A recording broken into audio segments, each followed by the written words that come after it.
Ano problema ni Macho? Ha? Gutom mo na naman si Boy Boy, ha? Ha? Punta ka doon, tingnan mo yun. Tingnan mo, may tao doon sa labas, oh. Tingnan mo. Halika, doon tayo. Tingnan mo doon banda.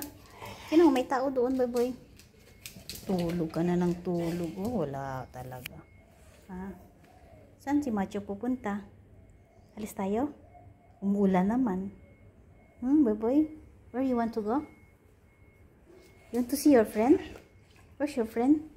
Come, let's go. Decide. Come here. Come. Boy Boy, halika na. Ay, bahala ka dyan. Alis na ako. Boy Boy.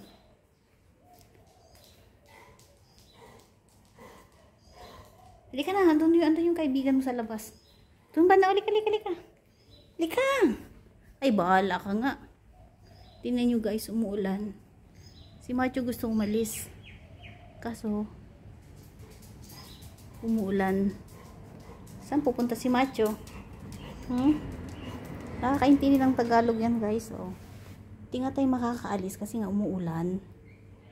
Aalis tayo. Tingnan mo nga. Oh. Yan, magagalit na naman guys. Tingnan nyo. Yan. Nagagalit na naman. Wala na. Wala tayong magagawa. Sabi ko sa'yo eh, umuulan eh. Ay, may klaro.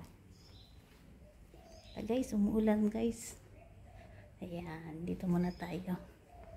Si Achay naman. Ito, tingnan nyo. Dahil umuulan, ayan, nilagay ko yung mga damit sa loob. Kasi, ayan. Maya-maya konti guys, pupunta yung nurse dito sa matanda.